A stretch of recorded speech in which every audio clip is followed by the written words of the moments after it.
Breaking news coming in. CBSE submitted fresh affidavit in Supreme Court taking into account the objections and concerns raised by the petitioners.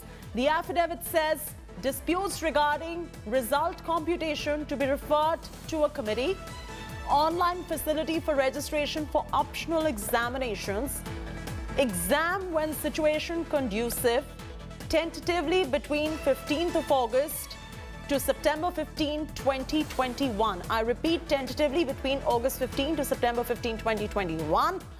Marks in optional examination to be treated as final marks. So this is CBSE submitting fresh affidavit in the Supreme Court, taking into account the objections and the concerns that were raised by the petitioner.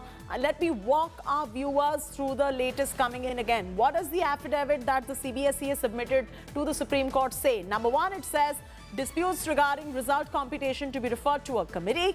Number two, online facility for registration for optional examination.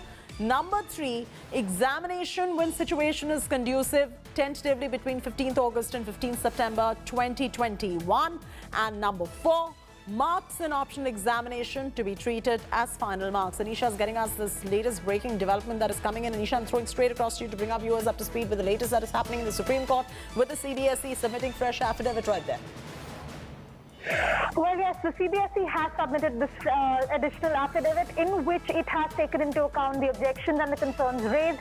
Now, what has been said is that even as the Class 12 evaluations will be done and the results will be declared by 31st of July, if any student is not satisfied with those results and want to sit for the exam, they can get registered online, and the exam dates are tentatively going to be after 15th of August, depending on how the situation develops. The CBSE affidavit also says that moderation of marks will have to be done because of the differences in the internal marking systems used by different schools, and that has once again been reiterated by the CBSE because that was something that a lot of students and parents organizations had raised, that what will happen to the moderated marks, especially since concerns had been raised about class 11th marks as well. Now, all of this was also today informed to the Supreme Court during the hearing, and the matter was heard by the court. The court is also looking into state boards and the concerns raised by students in the state boards. All of this will now be heard tomorrow. Back to you. Absolutely. Leave it at that. Thanks, Anisha, for getting us up to speed with the very latest developments.